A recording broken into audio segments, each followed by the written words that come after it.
నేను తర్వాత మాట్లాడతా. నా అన్న నేను వచ్చేసా. ఏమైంది నన్ను అంత కోపంగా ఉన్నా? ఐస్ క్రీమ్ ఎవరు తినమన్నారు? తినాలనిపించింది తింటున్నా. ఎలా తింటావు? వెదర్ బాలేదని తెలీదా? హెల్త్ ఏమైనా బాగాలేకపోతే నువ్వే కదా ఇబ్బంది పడేది. కొంచెం కూడా కామన్ సెన్స్ లేదా? సారీ నాన్న. సారీ చెప్తే అయిపోతుందా? నువ్వేం చెప్తే అది వింటా నాన్న. ప్రామిస్ చేయి ఈ రోజు నుంచి 1 month వరకు ఐస్ క్రీమ్ తినని. ప్రామిస్ నాన్న, 1 month వరకు ఐస్ క్రీమ్ తినాను. సరే ఇంటికి వెళ్దాం పదా.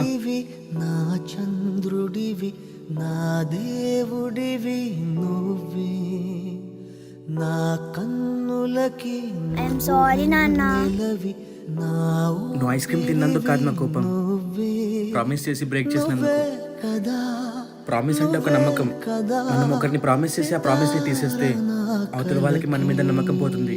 సరే నాన్న, ఇంకోసారి ప్రామిస్ ని బ్రేక్ చేయను. గుడ్ గర్ల్, ఇంటికి వెళ్దాం పదా. మనిన సరిపోదట.